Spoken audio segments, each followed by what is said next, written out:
Selamat malam Jebret Tim, udah 2 kali gue ucapin kalau kemarin bahkan 2 kali sebelumnya waktu episode DPI Ramadan sudah minal aidin wal faizin, kemarin juga gue ucapin dan sekali lagi menjadi hari terakhir puasa buat yang belum lebaran karena besok akan berlebaran versi pemerintah.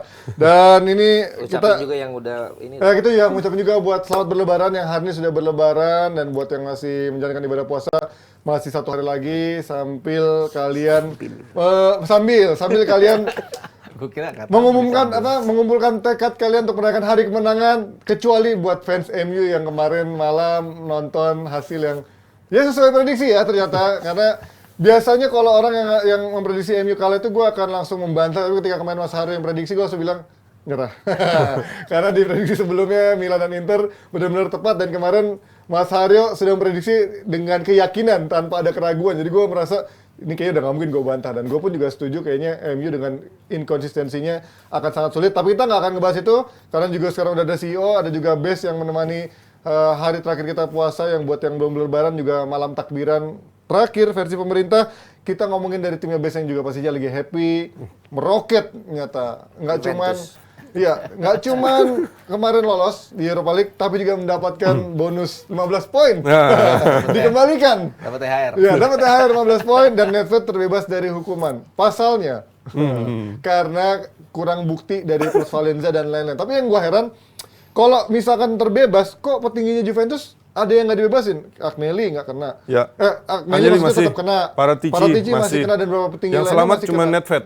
Iya, Nedved doang kan. Menurut lo apa yang terjadi dari negosiasi antara menggugat hukum ini? Ya, kita mulai dulu dengan kenapa Juve bisa sampai tidak kena sanksi, Ji. Ada 2 alasan. Yang pertama, dia punya pengacara yang bagus, Bang. Hotman ya. Katanya dia udah nyewa pengacara top UEFA. 1. Terus kedua, ya tidak cukup bukti. Karena kalau kita balik lagi ke masalah yang menimpa Juve, ini adalah plus Valenza atau capital gain bahasa Inggrisnya, atau penambahan nilai. Ya. Ibarat lu beli pemain harga 100 juta, Ji. 100 juta dengan kontrak 5 tahun. Berarti kita kan akuntan ya, Mas ya. Ekonomi ya kan? Fakultas ekonomi. Fakultas ekonomi. Jadi dalam 100 juta itu 5 tahun, 1 musim berarti value-nya adalah 20 juta. Nah, dalam barang dan jasa kan ada penyusutan. Penyusutannya adalah 20 juta per musim. Setelah 4 tahun berarti sisa 20 juta dong nilai pemain ini. Nah, Juve atau klub memutuskan untuk menjual 30 ibaratnya. Berarti penambahan nilainya adalah 10 juta. Ini yang wajar. Ini yang masuk akal. Nah, kemarin Covid, terus banyaklah masalah klub, tidak bisa datang penonton, banyak kerugian, dan akhirnya memutar otak lah orang-orang yang ada di klub ini. Salah satu yang dilakukan adalah nilai transfer yang digelembungkan. Nah, yang salah satu menjadi sorotan itu adalah Pjanic sama Arthur yang di Barcelona. Itu ya kan? Pjanic dijual 72 juta. Apakah harganya segitu? Kita nggak tahu. Arthur dijual ke Juve 60. Jadi Juve secara kasar cuman bayar 12. Nah, sama juga dengan Napoli yang membeli Osimhen harga 70 juta. Tapi ada embel-embel dengan 4 pemain muda yang juga kesana, akhirnya dapat cashback dan segala macam.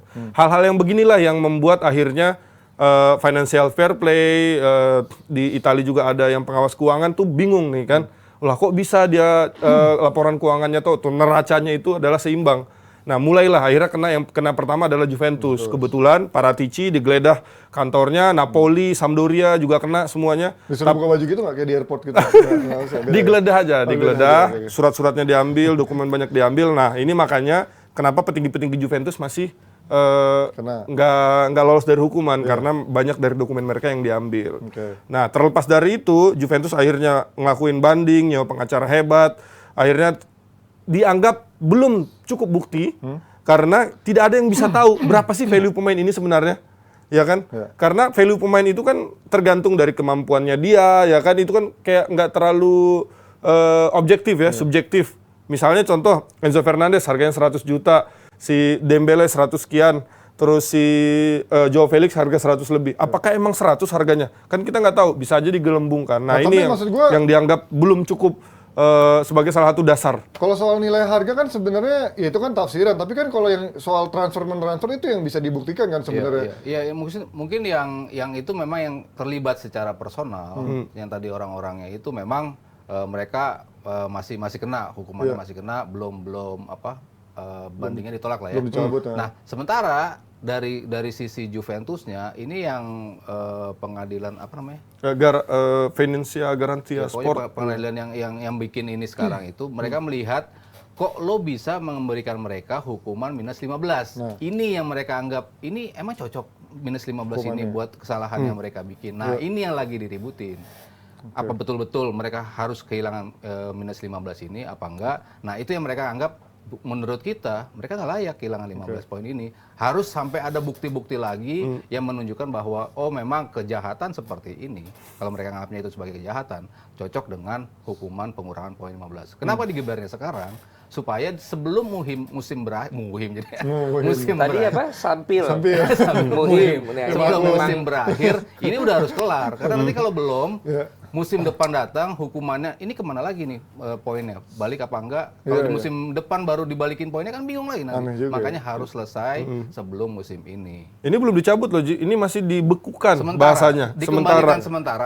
Poinnya dikembalikan sementara. Jadi bulan Mei, kalau bulan Mei jaksa penuntut, ya kan bahasa kerennya kan pakar hukum sebelah kita nanti akan mengenai. Jaksa penuntut kalau dia menemukan bukti-bukti lagi yang bahwa Juve ini curang, bahwa Juve ini bisa dinaikkan lagi dan Juve bisa balik lagi, Bang. Bisa lagi, bisa kena lagi dan Juve bisa banding lagi, bisa sidang lagi gitu-gitu terus aja. Nah, ini gue nggak ngerti, maksud gue tadi kan kalau nunggu sampai musim berakhir nantinya akan mengganggu musim depan. Maksud gue, ya kenapa nggak sekalian dituntasin dulu investigasinya sampai buktinya jelas, baru ada putusan mau itu musim depan, mau itu musim lagi diganti panelnya ini, lagi diganti panel baru. Berarti kemarin blunder dong, dia ngasih pengurangan 15 poin terlalu early itu. Ya iya, itu mah kebencian aja sama Juventus, iya, iri. tapi yang kemarin yang ngasih FIGC-nya bukan dari pengadilan ini. Iya, FIGC emang benci sama Juventus. Nah, sekarang FIGC tapi udah nyabut secara resmi. Setelah mereka banding itu, mereka diminta untuk gue nggak bisa ini membiarkan Juventus kehilangan 15 poin karena menurut kita ini belum klop nih hukumannya nih. Apa yang mereka lakukan berbanding lurus dengan pengurangan 15 poin. Makanya ini yang harus digodok. Selama ini belum ada buktinya, gue harus balikin dulu nih poin buat mereka nih. Sampai ini nanti muncul lagi evidence baru sampai emang layak baru. Nah, ini mereka bentuk panel baru lagi untuk ngomongin ini. Bahkan ada teori konspirasi yang bilang bahwa ini sebenarnya yang bantu Juventus untuk lolos dari hukuman ini adalah UEFA. Oh, bukan mafia. UEFA. Karena apa? Mafianya bernama UEFA.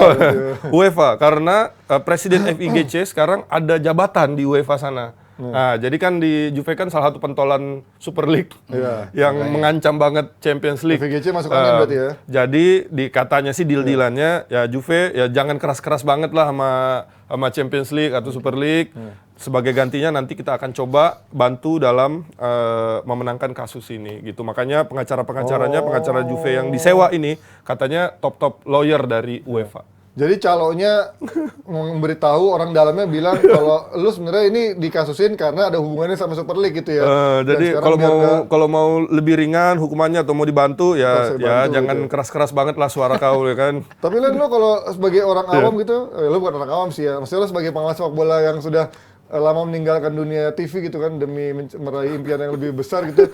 Lo melihat sekarang kepercayaan orang akan sepak bola Italia gimana sih? Sekarang ada kasus katanya Juventus itu penambahan nilai transfer yang plus Valencia atau penggelembungan angka. Terus sekarang tiba-tiba dicabut lagi. Terus juga track record bagaimana Juventus dan juga sepak bola Italia yang kayaknya ada yang kurang transparan dengan sekarang kayak gini cabut pasang.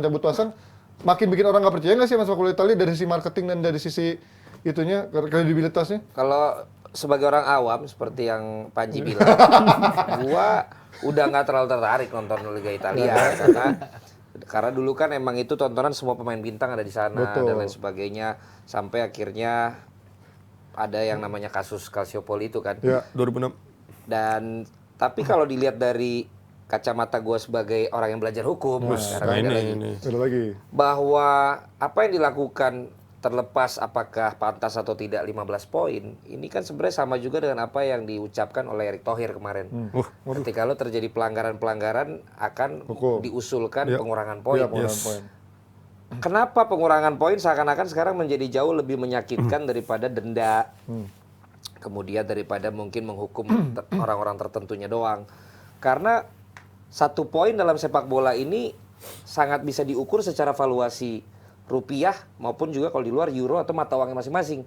Artinya sebuah tim itu memperebutkan 1 poin itu ada ukuran cost yang bisa dihitung berapa sebenarnya biaya dia untuk bisa menghasilkan 1 poin, apalagi 3 poin. Apalagi kalau kehilangan 15 poin. Bukan cuma sekedar orang memandang dia hilang 15 turun ke peringkat sekian, tapi sebenarnya juga banyak sekali variabel yang hilang ketika lo kehilangan 15 poin. Bicara tentang apakah ini memang seperti pengadilan biasa atau tidak, kalau yang gue lihat kan apakah dia nanti akan 15 balik lagi atau enggak, itu kan karena belum final and binding. Betul. Bahwa ini masih dalam tahapan-tahapan yang gue belum baca secara keseluruhan, ini masuknya pengadilan yang mana nih. Tetapi ujungnya pasti sama, final and binding. Cuma biasanya kalau dalam hukum itu kan ketika memang masih dalam proses, biasanya ini mungkin di freeze atau dia tidak dianggap dulu gitu loh. Nah ini yang menarik kan, begitu dicabut poinnya hilang dulu. Begitu pengadilan tingkat lain lagi memenangkan favor ke satunya lagi, dimasukin lagi angkanya. Nanti katanya kalau bisa berubah lagi, angkanya hilang lagi. Gue juga kalau itu belum terlalu gue pahami, tetapi bahwa Italia ini sebenarnya bagi gue tahapan untuk mengembalikan lagi apa yang lu tanya di awal tadi. Bahwa ketika bisa langsung orang atau klub dikurangin 15, si A, si B, si C-nya walaupun dia orang populer, walaupun dia orang yang tinggi jabatannya bisa langsung kena dulu. Walaupun nanti ternyata di tahapan berikutnya dia bisa dianulir. Tapi itu adalah sebuah cara di Italia bahwa semuanya sama sekarang di Italia nih. Mau lo Juventus, mau lo juga orang petinggi, mau lo yang punya Fiat, mau lo yang punya apa. Pokoknya lo kena dulu aja di awal. Dan ini menurut gue presiden yang bagus untuk negara-negara seperti kita. Kenapa gitu? Ya artinya ketika memang sekarang ketum PSSI kita menyatakan bahwa dia akan membongkar, dia akan keras. Dan udah ini hire dari Inggris ya buat audit itu juga. Ya dia akan audit. Yang kita perlu tunggu adalah ketika memang nanti yang pertama, komitmen 1 Juli katanya mau dimulai, harus benar 1 Juli. Jangan ada penundaan. Karena tim udah harus bersiap-siap. Semakin cepat ketika memang akan ada problem ataupun ada indikasi seperti ini, ya kayak harus kayak Italia ini. Kenain dulu. Hukumin, kurangin dulu, orang yang terlibat kena dulu. Urusan nanti di tahapan berikutnya dianulir, ya nggak apa-apa. Tapi kena dulu nggak? Itu yang sebenarnya kita tunggu juga. Jadi bagi gua apa yang dilakukan Italia ini bisa menjadi salah satu faktor mengembalikan kepercayaan itu, Ji. Walaupun akhirnya tadi, wah kok balik lagi kok. Itu kan udah di luar federasinya. Oke, Bos, nambahin apa lo? Tapi Bang, kan yang salah di luar lapangan. Kenapa yang orang yang di dalam lapangan yang kena penalti? Orang yang main, orang yang latihan, orang yang bertanding. Yang bikin salah misalnya supporter. Yang bikin salah misalnya petinggi-petinggi. Tapi ujungnya apa? Itu makanya. Kalau di luar itu ujungnya apa? Kan ujungnya ngomongin bolanya. Bola aktornya apa? Pemainnya yang di dalam lapangan. Yang dikejar dalam lapangan apa? Kemenangan. Kemenangan apa? Poin. Tapi nggak fair aja nggak sih? Nggak fair aja tapi kalau kan orangnya tetap kena kalau emang kena. Mainnya pelatihnya yang kena, udah capek-capek latihan, Ya, dikurangin poinnya. Nah, ya itulah yang disebut dengan efek jerak kan. Bahwa Kasian gitu. lu jangan mainin ini, kalau nggak mau dia juga pada kena semua. Lagi-lagi ya pemain pasti kan bagian yang paling apes. Seperti di Indonesia ini juga kan katanya wasit pemain kalau ini kita akan ini. Makanya gue pertanyakan kalau level apa yang di luar timnya yang bermain bagaimana? Manajemen, supporter, ya kan? Manajemen contoh ini aja, Hazel aja kan, kan Liverpool kena. Iya. Padahal kan mereka latihan mereka itu juga, tapi kan yang bikin ulah kan supporternya. Tapi kan tetap ada. Dan ada efek jerahnya dan betul-betul jerah. Memang harus keras seperti itu. Mungkin korelasi yang tadi Valen bilang untuk sepak bola Indonesia, gimana klub bisa menggandeng supporternya supaya lebih dewasa, bisa jadi ini sebagai salah satu acuan. Cuma kalau balik lagi ke koridor Juve, dari awal gua agak mempertanyakan sih 15 poin, tapi kan ini kan bukan. Tapi pengurangan poinnya setuju nggak, Mas? Enggak. Dari awal lu pengurangan poin aja nggak setuju, bukan aneh. cuma 15-nya. Iya, karena kan gue bilang mereka ini nggak ada bukti ini mempengaruhi mereka secara di pertandingannya. Kecuali waktu Calciopoli ada penugasan wasit, ada main ngasih duitnya segala macamnya itu ada. Ke hasil. Hubungannya ke hasil ada gitu. Sementara ini kan enggak. Lo mau beli pemain hebat tapi lo nggak menang di lapangan kan bisa juga terjadi. Lo mau beli pemain mahal tapi nggak menang di lapangan bisa aja terjadi. Nah ini kan seperti itu.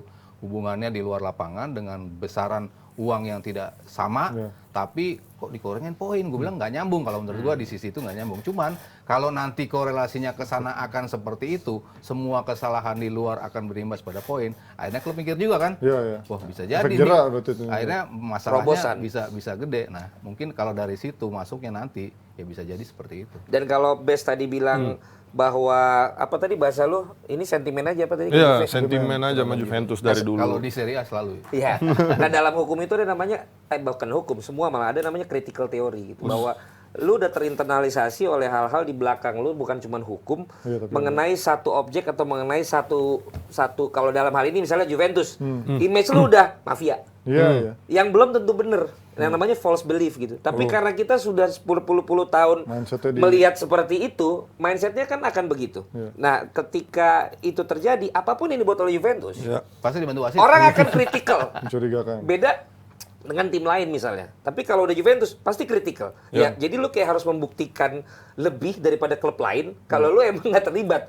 Kalau dalam hal ini misalnya, yang nggak ngikutin Itali banget gitu pasti udah ya Juve lagi, ya emang Juve gitu. Jadi mungkin ada bagusnya juga, walaupun tadi relasinya mungkin sebenarnya tidak peer to peer, tapi mungkin ada tujuannya. Makanya asas keadilan kan nggak terlalu terlihat dalam case Juventus ini karena ada 10 klub Serie A yang kena, yang lagi diperiksa. Termasuk dan yang besar itu adalah Napoli dan Juventus. Sampdoria juga kena, tapi kan klub nggak besar banget. Tapi kenapa Juventus doang yang digeledah, yang di istilahnya dipersulit lah sampai. Oh, tapi bukannya Juventus itu di laporan di beberapa musim sebenarnya ada indikasi kecurangan ini, kalau saya penggabungan ini kan. Kenapa Juventus doang yang dicek sampai ke beberapa musim terakhir? Juventus sebagai tim menurut gue salah satu tim yang untung loh.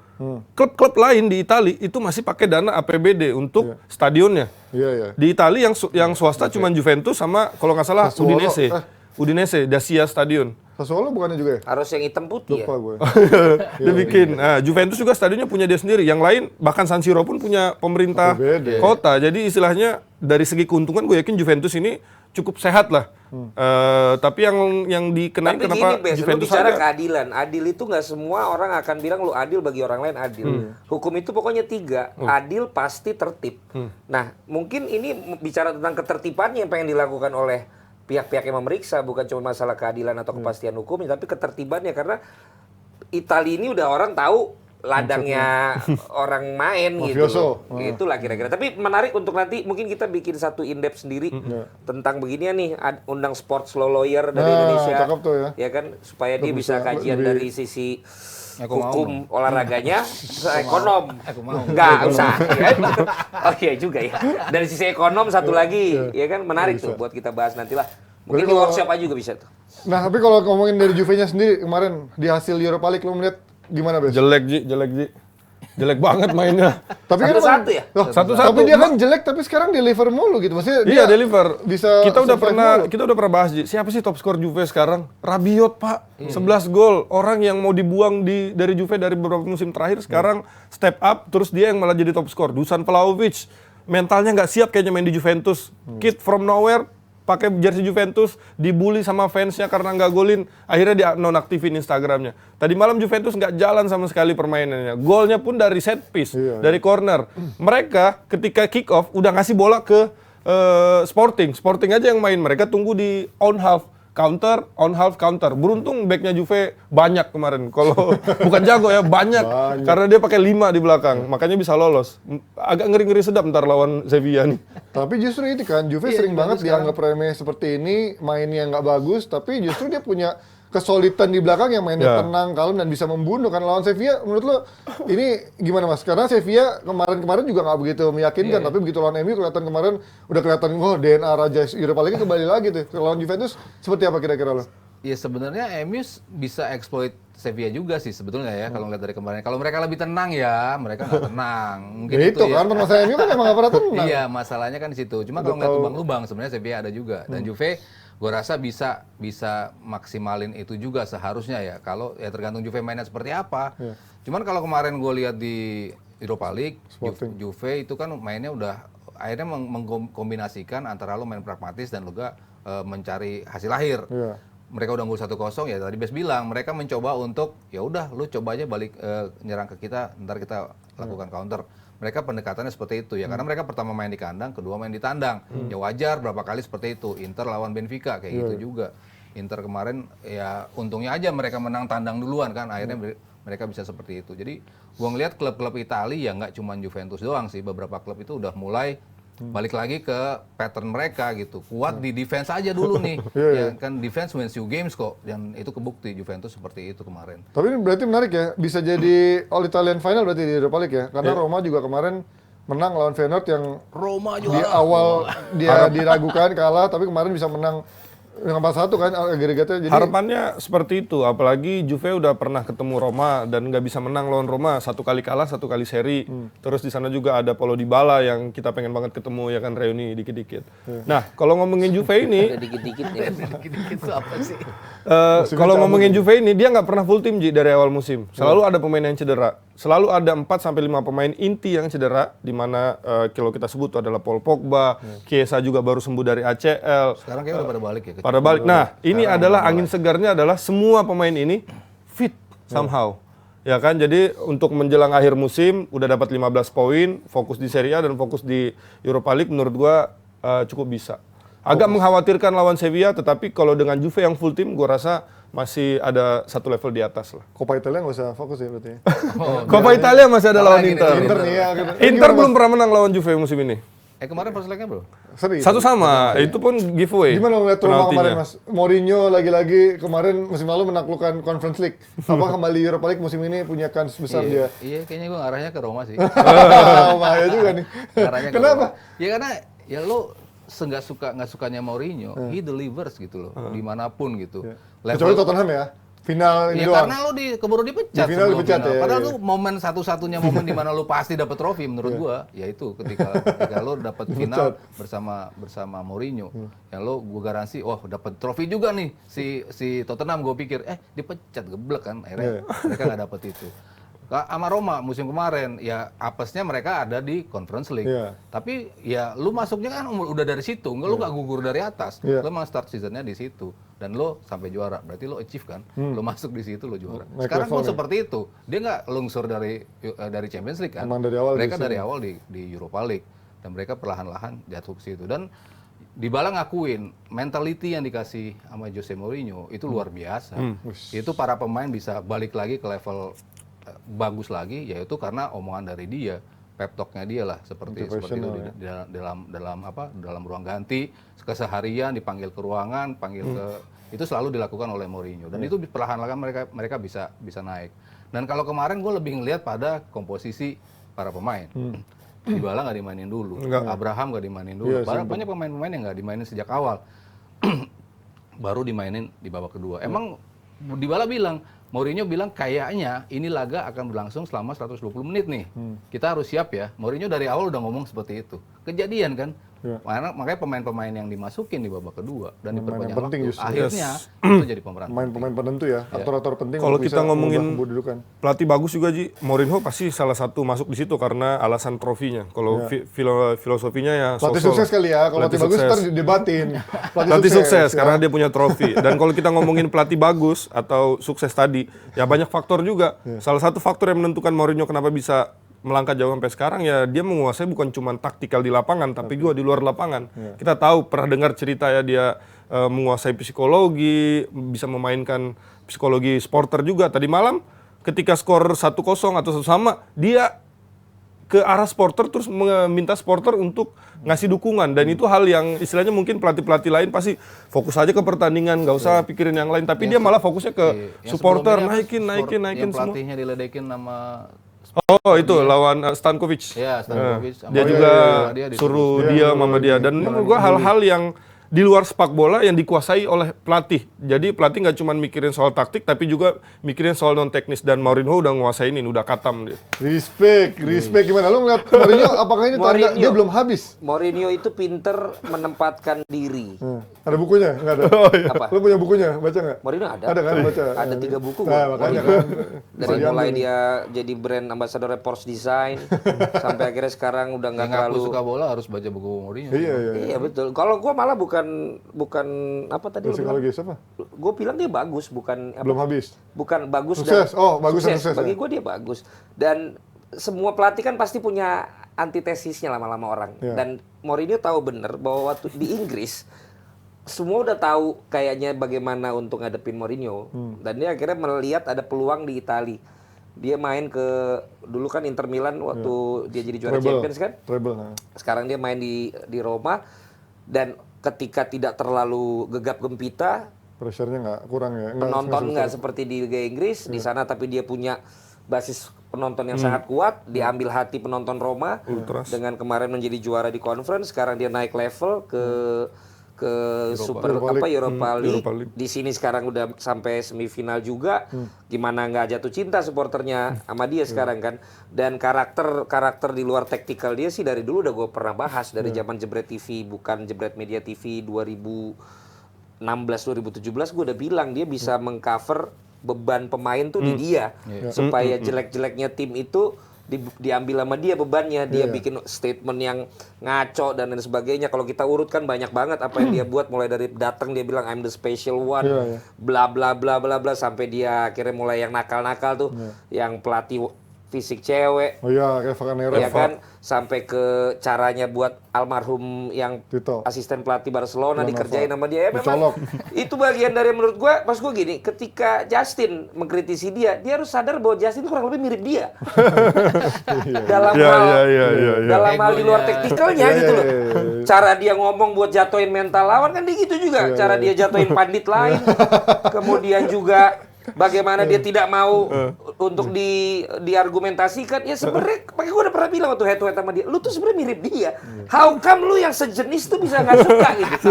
Karena dalam ilmu komunikasi yang gue pelajari, samakanlah frekuensi lu dengan orang lain supaya orang lain itu merasa frekuensinya sama sama lu. Itulah ilmu komunikasi, kenapa lu bisa nyambung sama semua orang. Nah, gue heran kenapa Justin yang udah jelas kita nggak saling kenal sama Mourinho tapi ini mirip, kok bisa lu nggak saling adore gitu? Kalau malah kayak dia tuh, lah berarti lu membenci diri lu sendiri. Gitu. Karena kan kalau kita melihat Mourinho dan melihat lu sama mirip, dan gue tetap respect. Lu juga punya sesuatu sebagai pelatih, tapi lu juga punya keunikan dengan ketengilan lu itu, dan itu yang gue lihat dari Mourinho. Tapi kok dia bisa benci banget sama Mourinho? Tapi balik lagi. Bukannya ego banget ya? Nah, gue berharap tuh itu mas, bahwa dia bisa bilang, ya itu yang kayak gue tuh gitu. Dan gue percaya final juga. Sebelum mungkin nanti akan kita bahas di babak itu, lawannya kan Alonso. Iya, Leverkusen. Siapa nih? Mourinho itu paling pintar. Untuk muridnya yang terlalu respect pasti dia embat. Muridnya yang akan nyolot pasti dia akan lebih nyolot. Jadi psychologicalnya dia itu gila gitu. Dan yang membuat Alonso jadi brengsek mainnya kan Mourinho. Iya, di Madrid. Waktu jadi kasar begitu kan itu Mourinho. Berarti dia pasti punya historical juga sama Mau, dan mungkin ilmu-ilmunya ya gue nggak tahu lah, tapi kayaknya susah Alonso ketemu gurunya ini.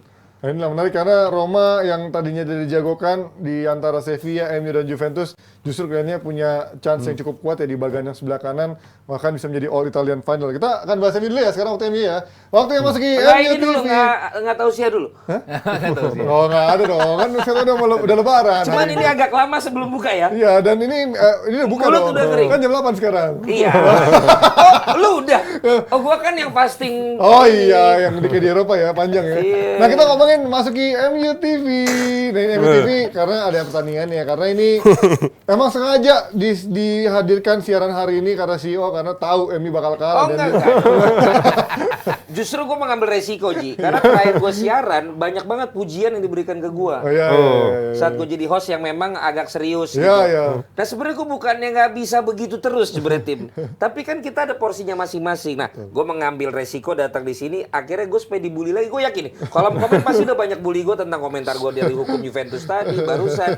Karena gue tuh malah jadi butuh bahan bakar yang memang kata-kata lo yang memotivasi untuk kasar gitu. Butuh Mourinho lo ya berarti. Hah? Butuh Mourinho. Iya, karena ketika gue baca yang dipuji itu tuh kayak gue terlalu nyaman dalam apa ya? Ih, gue ternyata dipuji loh. Tapi gue makasih, yang memuji gue makasih. Tapi gue lagi membutuhkan lagi yang nyela-nyela gue gitu. Nggak tahu, pasti kebanyakan nih kalau komen bakal memuji topi bunga lu sih, soalnya kayaknya menarik topi bunganya, eye catching banget. Nah ini kalau ngomongin MU kemarin, gue nggak mendebat prediksi Mas Ariel. Bentar, lihat lagi deh. Coba. Belinya di mana nih? Oh, ketahuan belinya. Jadi kayak Saikoji. Topi Saikoji lagi program sekarang loh. Oh jadi kurus? Udah mulai kurus sekarang. Oh bareng ya, Dito kan? dong, bareng menteri ya? Oh iya. Oh lagi sama Cici kan? Oh Cici juga. Iya, Babe Cabita dan juga. Bebe Cabita Aduh, jadi juga. panjang banget. Tapi jadi ngomongin ini kita ngomongin MU TV. Lu kan juga turun 7 kilo. Iya kan biar dengkul gue bisa main bola. Sama ada berdebah.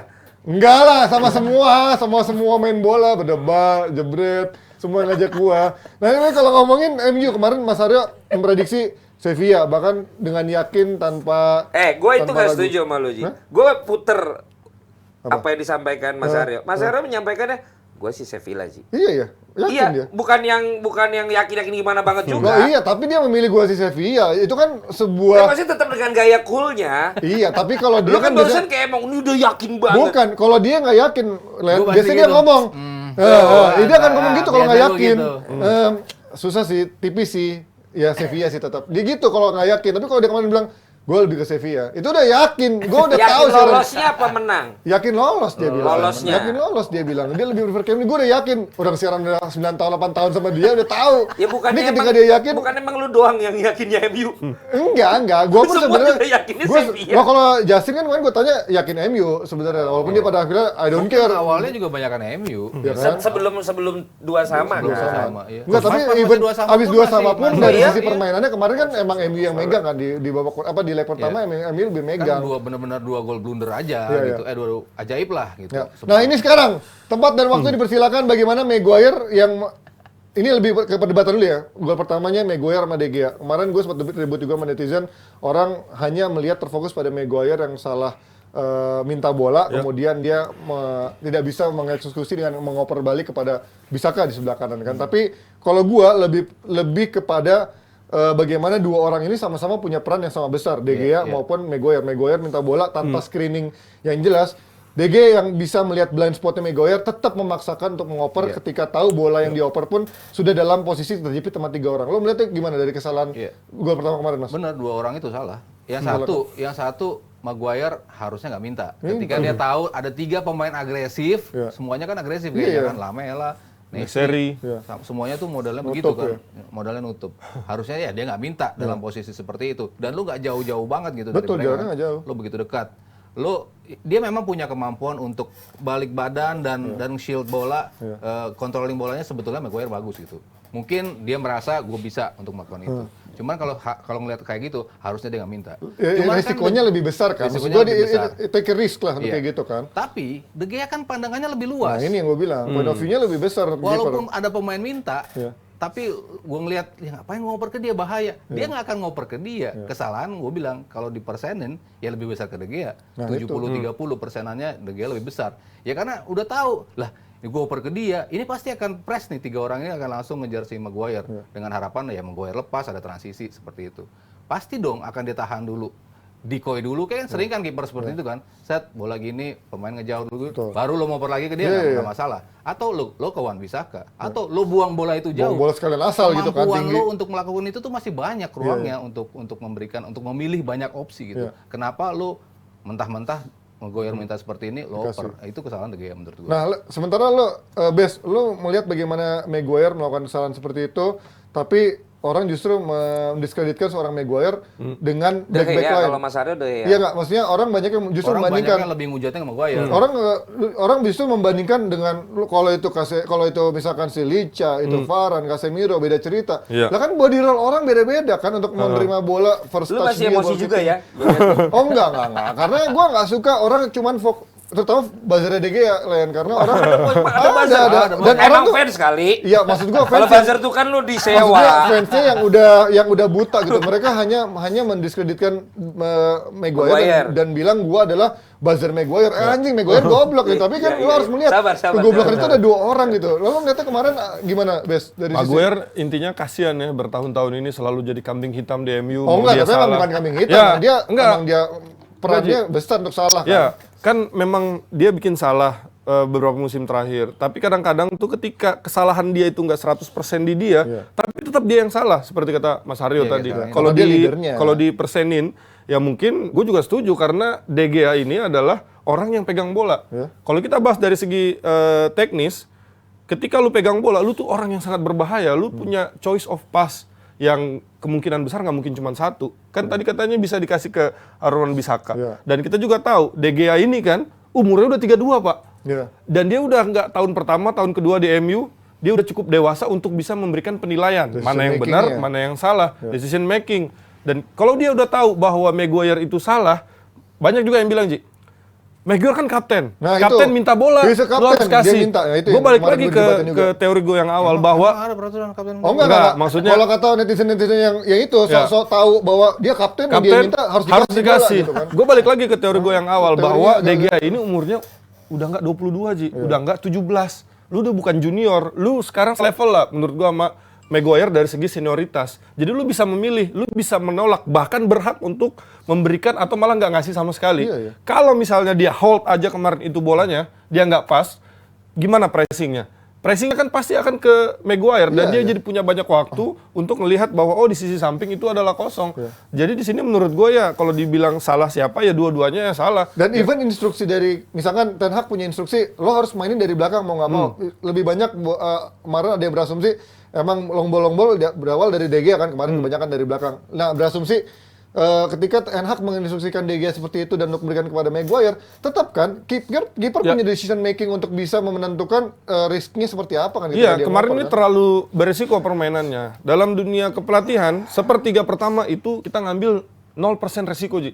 Jadi kalau bisa jangan dribbling, jangan apa, karena harus 0% resiko karena kemungkinan besar gol terjadi ketika direbut ya besar banget. Di setengah lapangan itu 50%, 50-50. Karena kita butuh final pass, kita butuh ada sedikit magic, tapi di terakhir 100%. Nah, kemarin menurut gua si De Gea dia nggak 0% resiko, tapi dia agak sedikit ngambil resiko dengan memberikan passing ke Maguire. Kalau gua agak berbeda ya, foto yang tadi lagi deh. Kalau gua sebelum melihat analisa setelah pertandingan juga sebagai orang awam tapi yang juga main bola.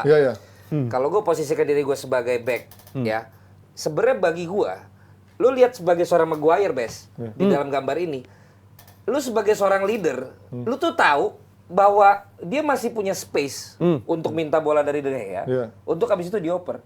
Tapi kalau lu lihat ulangannya, agresivitas yang dibilang Mas Haryo, itu yang gue lihat. Justru yang gue lihat, yang gue puji adalah dua pemain yang ngejepit Maguire. Tiba-tiba enggak, yang satu tetap De Gea. Yang satu nerima bola itu yang aja. Satu tetap deketin De Gea, makanya De Gea juga panik. Kalau lu bilang tadi kenapa dia nggak nahan dulu, dia harus lakukan umpan kemana? Ditekan yang satu tuh. Ya long ball udah paling bener. Tapi si Maguire minta. Nah, dalam posisi Rondo, Rondo tuh nggak sejauh ini. Dan mereka biasa lakukan. Dan itu bisa lancar. Rondonya Barcelona lebih ngeri lagi. Bulatnya kecil, 3 orang. Gitu loh. Jadi dia pasti dalam keadaan yang ini mah gue masih mampu. Tapi lu lihat kalau dalam ini videonya bisa jalan, si Lamela sama yang dari kanan tuh langsung ngepres. Itu emang dalam 2 langkah nyampe ke Maguire. Nah, Maguire kan sekarang posisinya lihat deh. Jauh itu. Lu minta aman. bola. Lu nggak ngelihat yang ngejar dia bukan yang dekat kiper. Yang ngejar dia kanan. tuh belakang dia sama depan dia. Nah, jadi dia begitu begini, tiba-tiba lu lihat deh. Ulang lagi, Ger. Yang pertama tuh, yang kanan aja belum kelihatan. Belum. Begitu nerima bola lihat deh. Tiba-tiba mepet begitu. Jadi bagi gua latihan ngepresnya Sevilla yang harus gue puji. Dan kepedeannya si Maguire dan kepanikannya si De Gea akhirnya masuk ke dalam teori apes gue itu. Gitu loh. Tetapi yang harus gue ajukan kredit adalah bagaimana yang tadinya emang kelihatan satu ini nggak ada, satu ini segini. Kok bisa pas terima bola udah segini? Tapi itu kan manajemen resikonya lah yang menurut gua De Gea tetap bagi gua kalau lu lihat Barcelona, lu lihat cara main yang biasa tahun berapa? Tahun berapa? Itu kan Barcelona. MU nggak pernah main nyaman dengan kaki lah masalahnya. Barcelona tahun berapa juga? Tahun sekarang kan Barcelona di posisi Ter Stegen yang sering mainin kayak seperti Rondo. Kalau posisi kayak tadi seperti itu, dia kan buang ke samping. Banyak kiper-kiper yang jago ball handling. Kalau udah kepepet, buang ke samping. Nggak hanya Ter Stegen, di Liga Inggris Ederson, salah satu dengan kemampuan yang paling bagus. Berapa kali dia ngelakuin long? Kan sering banget long. Kelebihannya Ederson tuh bukan short pass. Antara long dan kalau bukan short pass, tapi dia long. Nah ini kalau teorinya kan emang dia nggak boleh ngasih ke depannya dia, tapi ke samping. Tapi kalau dalam bayangan gue kemarin, gue sebagai Maguire, dia yakin kalau dia itu tukang bagi bola, gue emang masih akan minta. Karena nggak jauh. Iya, karena gue sebagai pemain tengah nih. Tapi dia bukan pemain tengah masalahnya. Untuk role-nya tuh dia nggak bisa. Makanya kan gue bilang, unsur yang lain itu udahlah kepedean apa ternyata nggak sesuai kemampuan. Tapi menurut gua dalam teorinya jarak segitu tuh dia harusnya masih bisa emang. Iya harusnya iya kalau Gitu dia loh. bisa. Gua aja kaget begitu ini kok kena sama kakinya si Lamela. Iya, kena. Kena si Lamela kan. Bukan jepit ya. Dia mau ngasih ke kiri. Dia mau kasih ke Betul Bisaka. gitu loh. Jadi Dia mau kalau Bisaka. kalau gua ngelihat juga apakah itu kebetulan atau enggak kok bisa tuh orang ngepresnya satu deket De Gea, duanya ngejepit gini, akhirnya benar-benar keperangkap si Maguire tadi. Jadi gua alih-alih dua orang itu yang memang udahlah Berarti kurang oke emang, tapi gua malah memuji presnya Sevilla yang gila. Lu menit awal langsung ngepres di depan 3 pemain loh. Berarti emang kita harus ngasih kredit lebih ke Sevilla yang Kalau gua itu yang performanya memang berbanding terbalik dengan La Liga, Bang. Kita tahu dia peringkat 13, kemungkinan masuk Champions League kecil banget, dan sekarang adalah satu-satunya kesempatan mereka buat masuk Liga Champions karena ada biasanya lewat kan lewat jalur aja Europa pelatih League. profesional, lu pasti sering dong lihat yang lebih merinding untuk ngapain sih masih Ya. dioper. Yes. Lagi dijepit begitu lu masih ngapain dioper. Pasti sering. Kemarin tuh kan bukan sesuatu yang bakal bahaya tadinya. Tiba-tiba Enggak. direbut. Tapi gue juga setuju Paul Scholes bilang. Nah itu dia Gua harus selalu, membaca. iya yang di itu, tapi dia juga tambahin kan. Gua selalu bilang he is a great goalkeeper. Tapi bukan footballer. But he is not a great footballer and he never be. Iya. Dia bilang begitu. Jadi Nggak memang pernah nyaman dia cara main main dia untuk seperti kayak Neuer, seperti siapa tadi lo Ederson, emang katanya bukan De Gea banget. Ini jawaban semua buat yang Ya kan? orang-orang bilang kenapa dia Timnas. nggak dipanggil Spanyol. Itu Iya, ya. Itu ini. Karena si Simon siapa namanya yang akhirnya jadi Si Bang Nenggolan. bukan. Oh, bukan. Unai Simon Unai bener ya, Simon, bener Unai Simon. gue. Iya, tahu Dia Unai tukang Simon. main kan. Unai Simon. Walaupun satu kali blunder juga tuh dia. David Raya kan semua Iya, seperti itu. kan. ternyata dia Robert bukan yang Sanchez. bisa ngontrol. Mainnya di Bukan. klub kecil loh, tapi mereka punya Tapi kan, skill. padahal dia punya ciri khas dulu yang penyelamatan pakai kaki kan. Dia Iya. shot stopper, dia memang Shot stopper, tapi Makanya bukan great goal- goalkeeper, goalkeeper. but not a great footballer. Kalau dalam teori sepak bola ada namanya kiper reaktif yang hanya mengandalkan reaksi. Contoh Buffon, mungkin De Gea penurunannya terus. Terbang gitu ya. Terus sebenarnya ada terbang-terbang. kiper jenis kedua namanya kiper proaktif. Nah, yang ini yang mulai breeding baru nih, yang lahir baru, macam yang bisa Ederson, Ter Stegen yang bagus yang bisa Kalau bagi lu, gue pertahu lu hiperaktif. Jadi lu dari belakang udah nangkap nggak bener, lu ke depan-depan juga kalau main bola. Iya, oh dia kiper ya di sana. Dulunya. Oh, iya karena kalau di selebritis katanya nggak ada karena dia anak bawang ya dikasih kiper apa Main posisi apa aja mau dia. Apa aja yang penting main. Yang penting Mau main. kiper, Yang penting mau back. kelihatan di YouTube orang ya, di konten orang. Tapi gue juga kemarin setuju sama pernyataan yang High Graves kan. Dia bilang lo main di Andalusia dengan intensitas Yes. supporter yang udah kelihatan intimidasi lo Nah. dan agresivitas Ini. para pemain Nggak. untuk ngepres. Gua nggak setuju itu. Lo udah ngambil resiko dari awal ketika lo nggak bisa ngebaca situasi. Gue lo nggak maksa setuju ngambil itu resiko karena itu. kalau dibandingin ukuran stadionnya pun Old Trafford jauh lebih besar. Supporter jauh lebih banyak. Oh, iya. Liga Inggris No, tapi berisiknya. Itu, Nah, itu, itu, gua mau itu. bilang Enggak, itu. enggak. No. Enggak. Semua Ya. pandit bilang seperti itu. You playing di Roman Sanchez Pizjuan. Dan Ya. lu kan Lu lebih nggak pack. akan, lu Ya. nggak Nggak akan dengar apa-apa. Iya, lu nggak akan dengar semua Iya. temen lu. Tapi ini dalam arti berarti kita ngasih excuse dong buat pemain-pemain MU yang udah bertanding di stadion-stadion lain di Bukan seluruh dunia. excuse, justru mereka Kayak nggak bodohnya siap gitu. nggak siap untuk Mereka harus meminimalisir siap, resiko harus itu, siap lah gitu. karena mereka adalah pemain Manchester United. Oh iya. Dan tadi Bukan malam soal yang siap nggak siap jadi. dengan pressure ya, Bes, tapi justru mereka mengambil resiko untuk membuat pemain Sevilla bisa mengepres mereka dengan segala situasi yang sudah mendukung mereka gitu loh. Harusnya kan kata Hargreaves ketika dia udah tahu situasi intimidasi dari stadion, dari supporter, agresivitas para pemain Sevilla dari awal menit, harusnya De Gea dan Maguire nggak mengambil resiko untuk memainkan bola dengan resiko yang sangat besar di situ di belakang. Berarti intinya di menit emang awal. payah, emang Dan kan payah. akhirnya sekarang ketika gol itu pertama muncul, kan mentalnya breakdown semua. Yes. Iya. Kalau lu Kesalahannya kalau dari lu situ. cuma bilang dari gol pertama dan ketiga katanya salah De Gea sama Maguire, gol kedua tuh juga menurut gue salah De Gea karena mentalnya udah kena menurut gue ya. Karena muka De Gea udah nggak lagi sama abis gol pertama. Abis gol pertama menurut gua udah selesai Kalau karena lu supporter lihat, Dan udah jarang ball sekali position. positioning bola corner, kiper sampai kelewatan. Nah, Itu iya, kan jarang, itu jadi- itu positioning dia udah salah dari posisi. sekarang juga zaman sekarang ada namanya XG. XG-nya juga jauh banget ini. Iya ya. Si Sevilla Emang expected udah, goal. Emang udah nggak bisa nyerang kemarin si MU itu. Tapi kita ngomongin menarik bagaimana MU dan juga De Gea ini kan udah lama diperbincangkan sejak Ten Hag masuk kan. Masuk ada isunya si siapa? Carlos Diogo apa siapa sih? Diego Costa ya, Diego Costanya Porto. Terus kiper-kiper yang memang punya atribut sweeper kiper gitu atau ball playing kiper kan. Apakah De Gea punya atau bisa disulap atau bisa di training untuk bisa menjadi kiper yang punya build up dengan nyaman megangnya? Karena kalau coach dulu bilang bisa kiper gitu ya, tapi menurut gua enggak, itu nggak bisa. Dia terlalu lama bermain tidak seperti itu. Ya lo ngelihat si Victor Valdes. Ya, Dia bisa melakukan itu, tapi dia nggak bisa bola-bola atas. Kebukti kan ketika dia pindah ke Inggris bola-bola atas ya agak ribet juga dia main seperti itu. Tapi bola bawahnya dia tetap bisa. Dan kenapa Barcelona berjaya di era dia yang orang bilang banyak blundernya, tapi dia ngasih ketenangan ke pemain-pemain back lawan. Bola bawah. Ketika lo dapat bola, keputusannya itu cepet banget gitu untuk ngoper kemana, untuk ini, untuk delay atau apa. Nah seperti De Gea nggak akan bisa melakukan itu karena dia nggak pernah melakukan itu di Atletico Madrid di era dia. Dia nggak bisa kayak, dia bukan kiper tipe kayak gitu. Tapi memang he's a good shot stopper. Dulu dia jago nahan penalti, belakangan udah mulai kurang tuh kemampuan untuk nahan penaltinya. Tapi keputusan-keputusan untuk kapan harus terbang segala macamnya itu selalu bagus gitu. Nah cuman kecuali ini ya. Ketika antisipasi crossing, menurut gue crossing sama corner tuh menurut gue De Gea parah. Ya kayak kemarin dia nggak pernah berani keluar yang meyakinkan, itu selalu kayak agak fragile gitu untuk bisa dapetin bola. Kiper bola corner entah dia biasanya salah terus bolanya itu cepet, tapi ini kan bolanya ngelop gitu loh. Iya. Jarang sekali kan kiper melakukan kesalahan itu. Lo salah posisi dan lo telat untuk mundur, itu udah berarti salah De Gea. Jadi tiga-tiganya banyak di De Gea-nya yang kemarin membuat. Sementara lu menurut lu wawancara Ten Hag itu lip service doang, atau menurut lu emang ya dia diam-diam akan nyari kiper pengganti nih? Orang Ten Hag udah bilang bahwa dia percaya pemain yang main sekarang bukan pemain, kan ditanya gimana pemain yang cedera, dia bilang yang main sekarang saya percaya, tapi buktinya mereka not good enough. Feeling gue bakal mencari pemain yang good enough buat main di MU. Waktu dia sukses di Ajax, dia pakai Andre Onana. Andre Onana dulu lulusan La Masia, ya kan, di La Masia mainnya kayak begitulah. Kita tahu De Gea dari Atletico Madrid, apalagi sejak zaman Simone makin kental banget cara sepak bolanya, bener-bener antitesis dari Simone mah Inzaghi.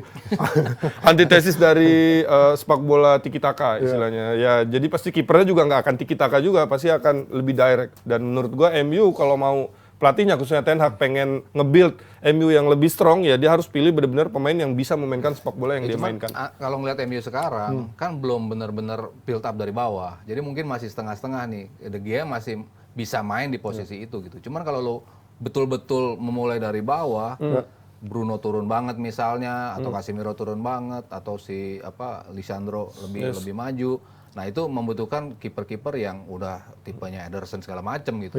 De Gea nggak masuk. Tapi kalau sekarang mungkin masih kombinasi kan. Center back-nya pun yang bagus cuma Lisandro Martinez yang buat build up. Varane bagus, oke, tapi dia bukan tipikal di Madrid, bukan tipikal build up bawah juga, tapi lebih ke antisipasi.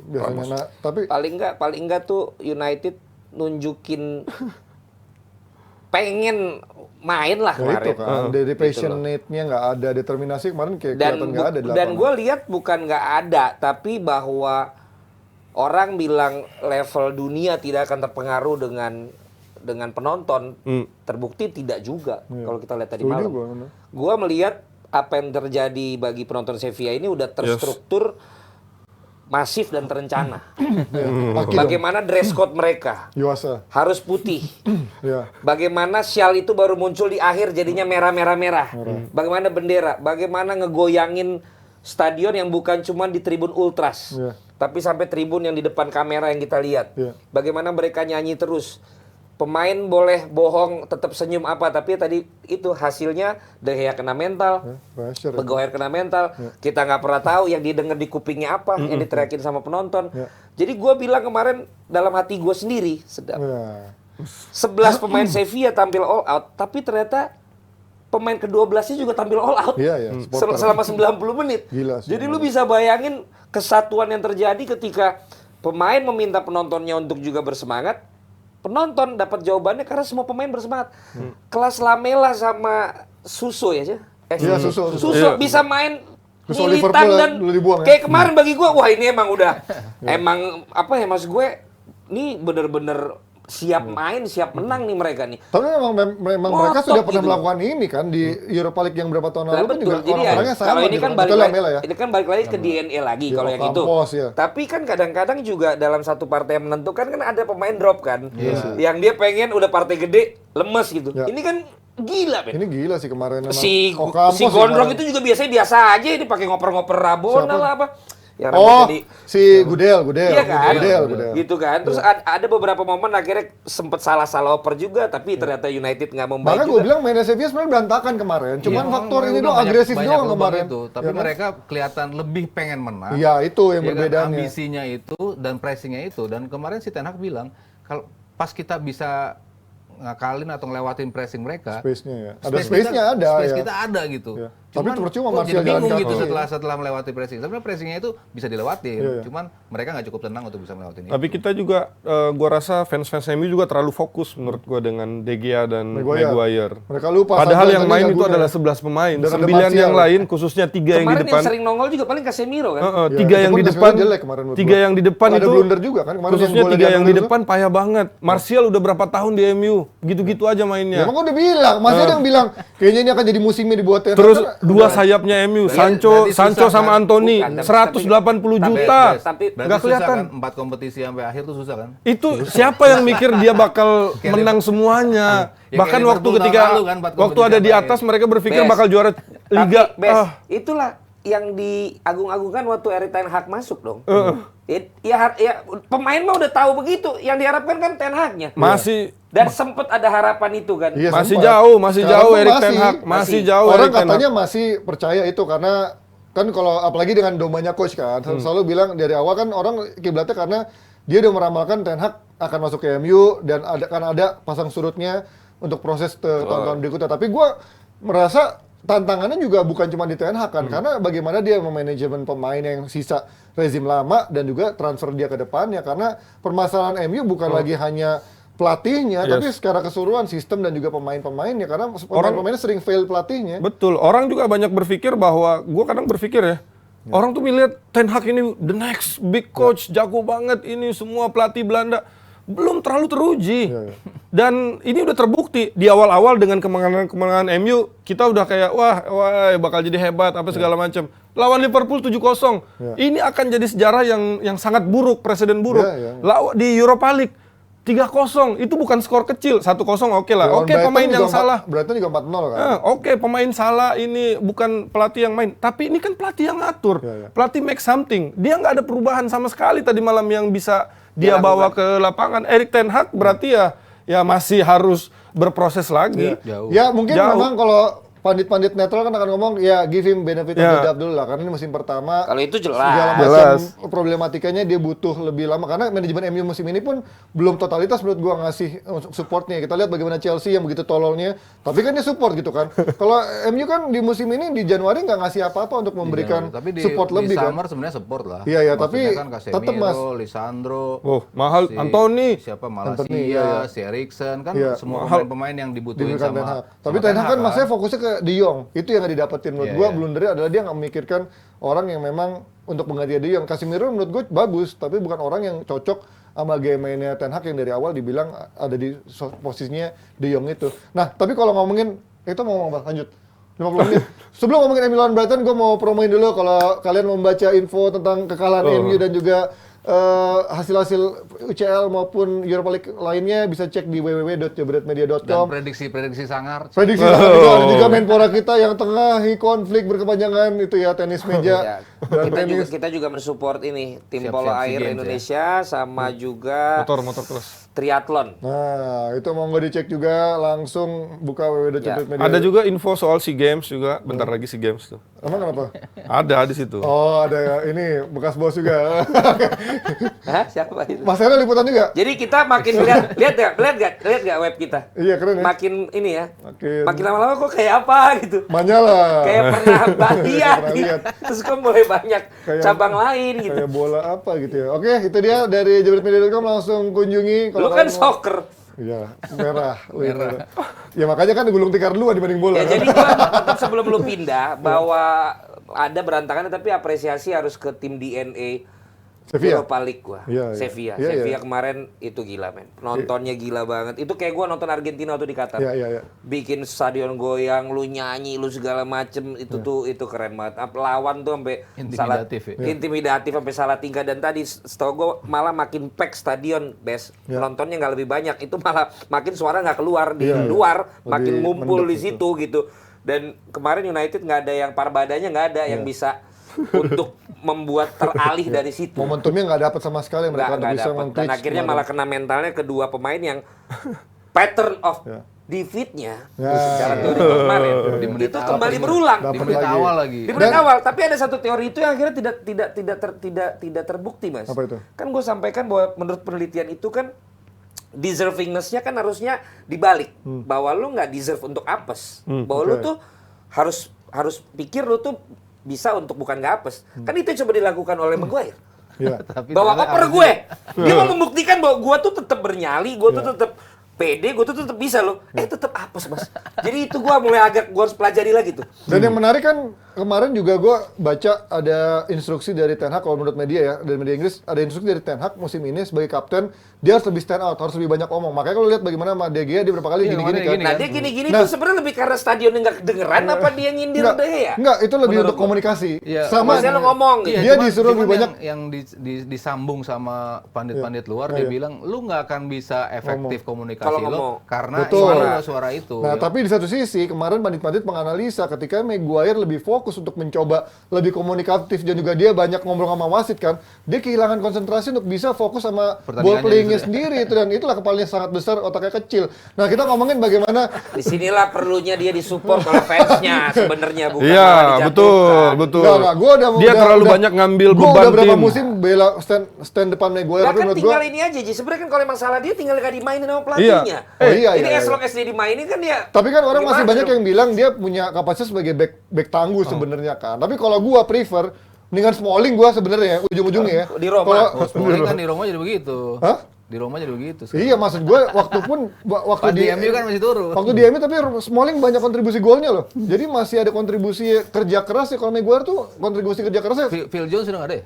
Nggak didaftarin. dia kan lagi liburan di MU, digaji nggak didaftarin tapi training di MU. Itu lah buat Phil Jones. Nah, Dia sekarang nggak mau pindah klub juga ya? enggak, bang udah mau pensiun dia. mau pensiun. Mau dibikin testimoni kan juga nolak dulu kan. Karena dia nggak merasa nggak pantas untuk dibikin testimoni. Enggak, kok bisa nggak dilepas-lepas MU maksud gue? Nggak tahu. Nggak tahu lah itu ya. Ya tapi kalau kita ngomongin MU, masih ada satu trofi lagi buat para fansnya yang mengatakan musim ini tsunami trofi. Ya kalau dapat 2 trofi minimal bisa ngeles sama lah kayak Liverpool musim lalu dapat 2 trofi. Tapi menurut gua dengan menghadapi Brighton yang kemarin juga begitu tampil terengginas ya di minggu lalu, terengginas bahasa jadul banget.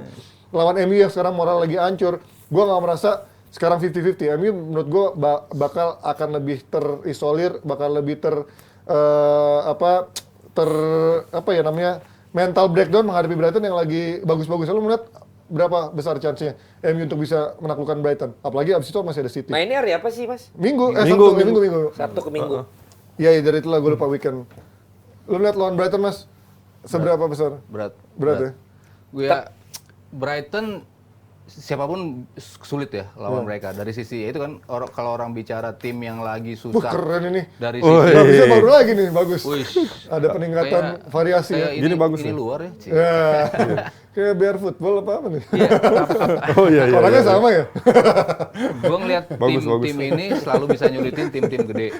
Termasuk gue ngeliat United bakal sulit ketemu dia. Ya itu dari sisi permainan. Bukan, ini Gus Rip ini. Bukan. Iya, soalnya Wisnu udah lebaran. Oh iya. Karena masih ada itu. Sorry Mas Aro. Iya. Dimas Ken, siapa lagi? Salah satu tim yang mainnya mirip City sama mirip Arsenal dengan box 4 yang di tengah itu ya salah satunya Brighton. Ya. Eksekusinya juga luar biasa, determinasinya juga bagus, semua pemain dan ambisinya juga lagi bagus nih tim kan. Dia bisa masuk ke Eropa juga lewat liga dengan posisi mereka masih bisa mengejar ke Liga Champion.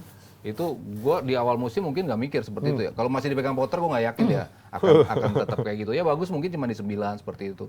Cuman kalau sama De Zerbi ini ya itu para pemain juga ngakuin ini pelatih yang bisa ngeluarin akhirnya kemampuan terbaik lo dan daya juang lo yang lebih gede bisa dikeluarin sama nih pelatih. Yang tadinya sama Potter oke skemanya mungkin mirip-mirip sama Potter sama dia. Cuman untuk bikin para pemain bisa tampil kayak Sevilla kemarin lah.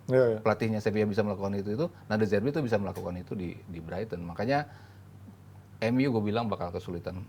Secara taktikal bahkan kemungkinan kalah. Inilah pentingnya Ji untuk kadang-kadang tuh meng-hire pelatih dari luar negeri. Udah pelatih abroad nih asing ya. kan, pelatih Pengalamannya abroad. di sana-sini Dia punya soalnya. pengalaman, dia bawa sesuatu hal yang berbeda. Kadang-kadang culture sepak bola Inggris, pelatih Inggris ya itu aja ya kan. Tapi kalau ini kan dari Itali, dia bawa dari aspek defensifnya, dia bawa dari ya liga lain lagi kan? ya Selain di Italia apa? Shakhtar Donetsk kalau nggak Shakhtar salah. kan, udah pernah Dia artinya bawa udah. aspek menyerangnya dari luar negeri juga. Akhirnya terciptalah seorang De Zerbi yang katanya digadang-gadang jadi salah satu pelatih top di masa depan. Dan itu terbukti di lapangan. Dia tim kecil, tapi dia tuh mainnya nggak pragmatis. Dia mainnya nggak reaktif, dia mainnya nggak nunggu. Tapi justru Pep bahkan yang bilang, bahwa ini adalah tim yang di IPL musim ini build up-nya paling bagus. Karena mereka pengen main proaktif, mereka pengen main positif. Iya, ketularan semua kan. Iya, gara-gara main ini. Terus ditambah dengan menarik juga komposisi pemain yang dia punya, calon-calon pemain dengan harga-harga besar, Estupiñán, Caicedo, McAllister kayaknya bakal pindah, terus ada Mitoma juga menarik juga. Ya menurut gua 5-5-4-5 lah. 5-5-4-5 buat Brighton. Buat ya? Brighton. Gimana lu Karena lihat momentum, sekarang, ada momentum. Ketika MU sekarang udah 1 trofi lagi menghadapi Brighton, ibaratnya kan ini udah ekspektasinya oke lah di awal mungkin orang nggak banyak yang ekspektasi akan ada trofi, tapi setelah kemarin jalan kan udah ada mulai fans-fansnya mulai sesumbar tsunami trofi dan segala macam. Ketika ini trofi udah di depan mata, udah di leher lo udah kayak mau dipenggal. Kalau nyampe gagal, lo tuh ini sebuah kegagalan besar untuk Ten Hag ya musim ini. Termasuk walaupun ada gini. Yang penting kan 1 udah kan. Iya, Carabao. Kalau Arsenal sampai nggak jadi juara kan lo tetap lebih bagus dari Arsenal. Kalau lo punya gelar kan katanya gitu. Bisa jadi. Kan narasi netizen tuh sekarang Iya, tuh iya, makin iya. pinter. Makin sampah ya. Makin ekstrim. Iya. Katanya kan kalau Casemiro, Eriksen dan siapa bermain bersamaan tidak pernah kalah. Kalah. Begitu kemarin kalah, Oh, tapi Bruno nggak ada. ternyata tidak ada Bruno, Nah. siapa lagi Varane dan siapa gitu. Jadi Bruno. ada aja emang. Trio midfield itu ya. Hebat emang narasi-narasi itu. Dan Padahal narasi aja sekarang lagi ini ya katanya. Bagus. Bagus ya. Lagi bagus ya. Dan kalau bicara lagi wangi, gua nggak tahu apakah mereka sudah membangun ini memang by plan sehingga puncaknya adalah di Potter sama yang di sekarang. Derby. Dan kalau pengalaman gua FA Cup, Ya. tetap klub yang lebih punya sejarah biasanya Dengan A lagi nih? biasanya ya Iya. biasanya untuk partai gedenya bisa buat sesuatu, tapi untuk kejutannya FA zaman dulu Road to Wembley itu kan Iya, emang kesempatan untuk tim-tim yang dari bahkan kasta yang berbeda untuk masuk. Tapi yang menangnya nanti City. Iya. Ya kalau ini enggak Pak. Finalnya Iya. Brighton maksudnya. Karena Oh, lawannya Brighton. Kalau gua melihat ini 1 kali bukan yang 2 kali ya. Iya, Satu sekali. kali. Langsung di Wembley. Sekali. Kalau seri Diselesaikan. replay. Perpanjangan. Enggak. Perpanjangan. Perpanjangan langsung di Oke, penalti. untuk fans MU menurut gua United akan menang. Serius? Iya. Akhirnya. Tapi Lu juaranya ngomong City gimana? ya. Oh iya, Juaranya iya, City. iya. Lu daripada kalah di final sama City dibantai, mending kalah sama Brighton aja lah 1-0 gitu. Tapi iya sih. Kalau Iya. kekalahan ini yang tadi lu tanya bagi gua belum lah kegagalan untuk Ten Hag. Oke. Ya dengan squad yang tetap begini bisa sampai ini babak apa? Semifinal. kan. Iya. Lu syukurilah. Ya, makanya itu kan tadi gue bilang masih benefit of the doubt, masih terlalu dini untuk bisa menjudge dia gagal apa enggak, karena ini baru musim pertama, baru musim kedua adalah judgment. Gagal enggak Ji, tapi mengecewakan dengan pemain-pemain yang dibeli sebanyak itu, dengan dituruti mau ini mau Jadi- itu, harganya besar. Jadi kadang menurut gue ya mengecewakan. untuk level yang memang harusnya nggak lolos semifinal, nggak lolos perempat final Europa League. Sebenarnya tekanan lu jadi jauh lebih tinggi dibandingkan Liverpool yang akhirnya udah nggak lolos perempat. Itu dia. Jadi Liverpool tuh udah nggak ada yang analisa, udah nggak ada pressure-nya kalau sama teman-teman tuh malah lagi selon. makanya Tapi ketika lu makin lolos yang seharusnya lu tuh belum waktunya lolos, itu malah makin tinggi tekanannya Ji. Jadi kan sekarang gua lu urusin aja lu tuh Liverpool, lu ngapain lu ngurusin tim lain? Bagi gua udah nggak perlu ngurusin tim, gua emang udah jeblok. Jadi nggak ada lagi pressure. Nggak Tapi kalau gagal, ngeliat ini, Bes, mengecewakan. Kalau kan sempat bilang Mourinho bagus gitu kan, dan lo bilang mungkin musim terbaiknya MU terakhir bawa Mourinho. Tapi kan kalau lo bilang Mourinho bagus di musim pertama, sekarang sama Ten Hag musim pertama, komparasi gimana? Karena dia musim pertama langsung dapat Europa League kan, dengan pemain cedera-cedera. Kok balik lagi ke Mourinho? Enggak, Karena terakhir juara. closing statement. Karena tadi kita sebelum siaran kita ngobrol bahwa terakhir Untuk kali komparasi nih, Ten Hag MU sama berjaya Mourinho. di Eropa ya dengan Karena dia musim dengan pertama siapa kan lagi tidak dengan balik kan? dengan Mourinho ya. Bahkan tanpa Zlatan, tanpa siapa lagi tuh, ada 4 main yang pakai tongkat kan. Tapi kita nggak bisa ngebandingin Mourinho sama Erik ten Hag. Dia baru pertama kali abroad dan di Inggris tim pertamanya, sedangkan Mourinho itu udah dari Chelsea, terus di MU dia udah pernah ke Madrid, akhirnya lebih matang lah. Jadi menurut gua kasih dia waktu. Musim ini dia nggak gagal, tapi dia mengecewakan. Ya sekarang tinggal gimana fans MU nggak terlalu overhype Siapa? kalau Ten Hag. Kalau Kalau mengecewakan enggak juga lah, masih gini udah bagus. mengecewakan bang, karena Nggak mungkin ekspektasi. iya ekspektasi Karena tinggi, lebih. tinggi, Kalau fans-fans nggak, itu udah- tinggi. udah Lu ini, Mas, peringkat udah ada itu perbaikan. kan udah lama kalau peringkat Udah lama, 3, nggak? peringkat 4 Iya, kan. Maksudnya itu kan udah something step up. Lu udah lama juga nggak semifinal juga kan. Ya, lu. Kalau saya ngelihatnya karena transfernya pemain-pemain yang dibawa dengan Nggak, harga karena yang fans segitu. MU itu nggak kayak pendekatannya fans Milan musim lalu dan fans Arsenal musim ini, yang walaupun dalam hatinya pengen juara tapi udah diem-diem aja. Jinx ya. Jadi begitu juara amin, nggak juara ya udah gitu loh. Lu kan Excuse, ya. fans MU kan Lihat nih kita akan Gitu. kebanjiran trofi. Karena- Padahal Padahal kalau- sih disimpan aja dalam hati, simpan terus sampai menang. Karena itulah fans MU. Bener nggak Mas? Iya. Dia kan Arsenal Betul, sama betul, betul. Milan kan diem, enggak kok. Enggak, bersyukur. UEFA apa Champions aja udah senang. Padahal dalam hati juara nih. Iya. Jadi Arsenal ini nggak akan terlalu sedih fans ya, karena nggak pernah bilang Jadi- kita akan juara. Enjoy the moment. Enjoy the moment, Enjoy the Arsenal. moment, iya, kan? Padahal dalam hati, oh kenapa nih mendekat malah ini? Ya itulah, kita akan lihat bagaimana MU besok menghadapi Brighton, apakah bisa melaju ke final atau justru sudah harus memupuskan harapannya untuk kembali merebut satu trofi bahkan sejak di babak semifinal. Thank you buat Jebret Team yang udah nonton dan ngucapin minal aidin wal faizin, Yang mohon keberapa maaf lahir kali? dan batin untuk yang ketiga kalinya. Mohon maaf lahir batin juga buat Valen, buat juga Best dan juga buat Open house di mana nih? Mas Sabto. Kita cari. Lu open house nggak? Enggak lah. Mas Arya open house nggak? Di Limo ya. Ya kan. Lu open house nggak lu? Enggak, kita cuma berdua. Ya justru itu Oh, berdua biar rame. Best mau ke Jepang katanya, gantian di topik itu juga. Beli di mana, Bang? Beli di mana, Bang? Beli di Kita mana? punya Makan program, dua. ada papan di sana. Kita punya program sama-sama bantu. Buat kalian yang punya produk UMKM atau produk yang ingin kalian promosikan, bisa langsung Dan- telepon nomor telepon itu, Mulyawan nama kontak personnya. Kita bisa bantu promosikan karena kita punya viewers, Punya terus ini. jutaan viewers, dan kita ngasih harga yang bersahabat. Monggo langsung kontak untuk program sama-sama bantu. Selama Idul Fitri Ya. kita tidak DPI tentu tidak ada, tapi kita akan ada itu ada jadi Apa? SPP. SPP. SPP udah jadi nggak? Si paling pandit. Belum tuh ternyata. Oh, belum. Jadi yang udah jelas ada adalah namanya data jebret. Data jebret. Oh, yang Jadi kayak kemarin akan lanjutan ada DNA itu ya. Jadi akan ada episode tentang top scorer gol bunuh diri. Oke. Dan yang kedua adalah mengenai anggaran dari pemerintah untuk olahraga Indonesia apakah bisa dimaksimalkan oleh menteri yang baru atau tidak Wih, cakep. Langsung di weekend ini berarti ya. di weekend Untuk menemani kalian sambil lebaran dan kumpul sama keluarga. DPI kembali sekali lagi. Senin. Kita kembali lagi DPI reguler Rabu, hari Senin, Rabu, Jumat dengan jam Ya. 8. Kenapa Senin Rabu Jumat? Kenapa? Karena Depdagri mulai teriak kapan kami siaran. Oh iya, Selasa Kamis kembali juga ada Depdagri dan ada juga nanti ada PBI. Nah, thank you Jebret yang udah nonton. Ya. Sekali lagi selamat kumpul sama keluarga, selamat mudik, selamat berlebaran, selamat makan-makan. Dan jangan lupa jangan bawa orang kebanyakan ya balik kalau yang ke Jakarta ya. Kalau yang di sana terserah di luar-luar sana. Sampai ketemu di DPI hari Senin besok. Minal aidin wal faizin, mohon maaf lahir dan batin. Sampai ketemu Senin, bye-bye.